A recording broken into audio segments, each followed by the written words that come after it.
There was once a man, he called himself a pastor.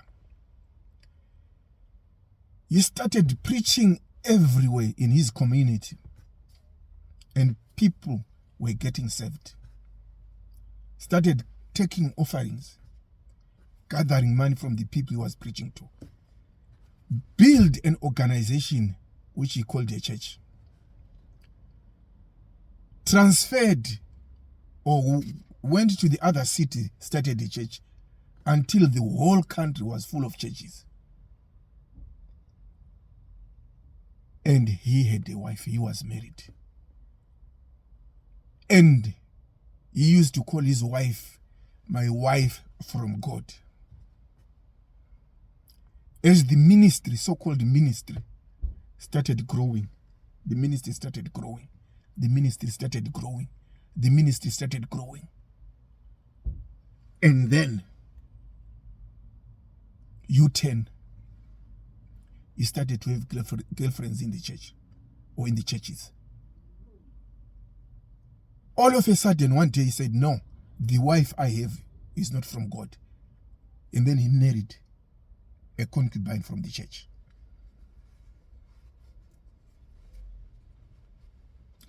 Matthew chapter 13, verse 41. The Son of Man shall send forth his angels, and they shall gather out of his kingdom all things that offend, and them which do iniquity. Matthew chapter 13, verse 41. The Son of Man shall send forth his angels, and they shall gather out of his kingdom all things that offend, and them which do iniquity. Where are the angels going to be sent? The angels are not going to be sent in the pubs. They are not going to be sent in the brothels. They are not going to be sent in the shabins or beer gardens. The angels are going to be sent in the kingdom of God. The angels are going to be sent in the so-called church, where people are praying, where people are fasting, where people are reading Bibles, where people are saying, we are the seed of Abraham. That's where the angels will be sent. I will read the verse again. Matthew chapter 13, verse 41. The Son of Man shall send forth his angels, and they shall gather out of his kingdom all things that offend, and them which do iniquity. So in the kingdom of God, there are things which offend. I told you of a story of a pastor who divorced their wife after claiming so-called salvation and married another woman.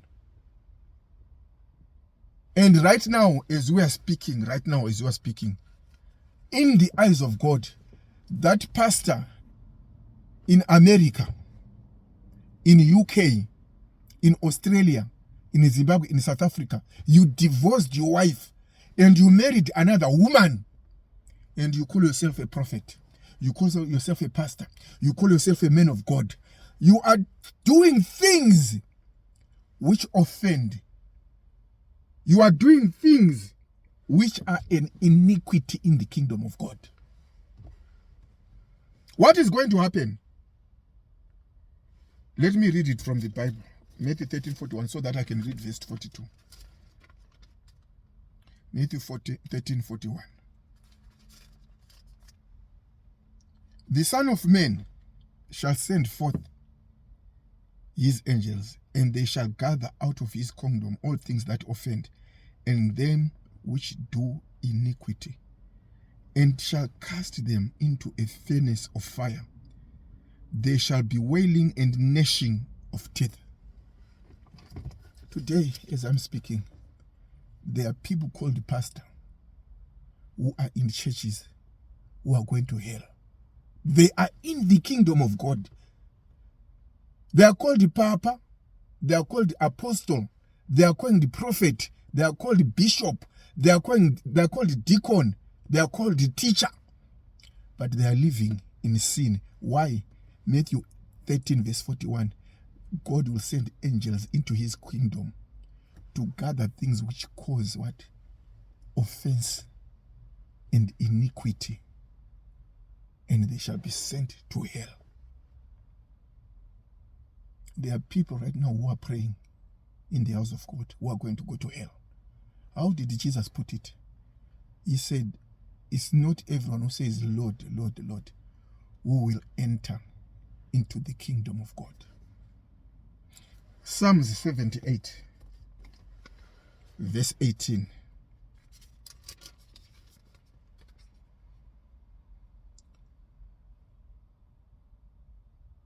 Okay, let me begin from verse 17. And they sinned yet more, these are the children of Israel, against him by provoking the Most High in the wilderness. And they tempted God in their heart by asking meat for their lust. They tempted God by asking for meat for their lust. You are tempting God by asking God for a second wife. Unomkazi one, unomfazi one, but you are tempting God by asking him for a second wife. This wife does not understand. She is not spiritual. She is not beautiful. You are asking God in your heart for meat for your lust. You see, asking for meat for your daily needs is not a sin. Asking for meat for your lust is a sin. You are tempting God. You have a car, one car, and you want 3, 4, 5, 6. You have a house, and you want a house with 10, 30 bedrooms. You are tempting God to give you meat for your lust.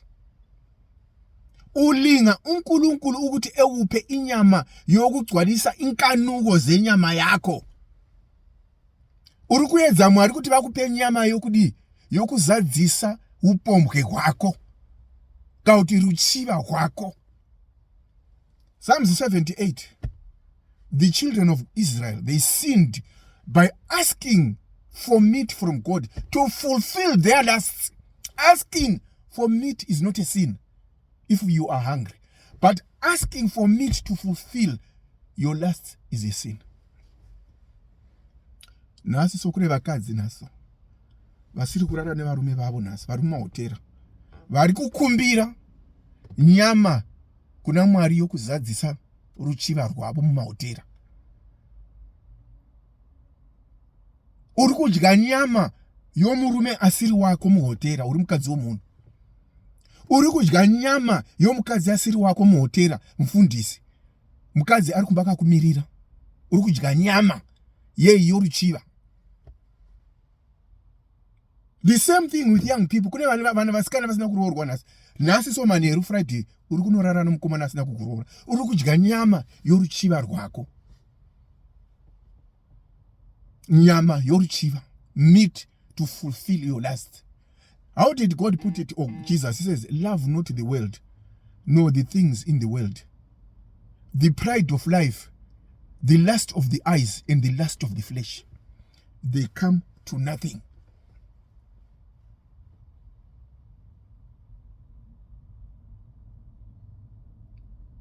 Matthew 13, verse 41, I conclude.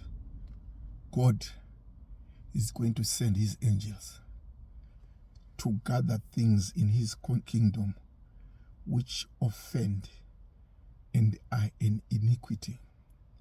He is not going to gather these things in the pub one day. Of course, there's a context in which sinners will be judged. But the Bible says judgment will begin in the house of God. urukufeba, you are fornicating, uyafeba, uyajola, uyatshontsha, ulisela, and you are going to church on Sunday, and you think God does not see. Thank you.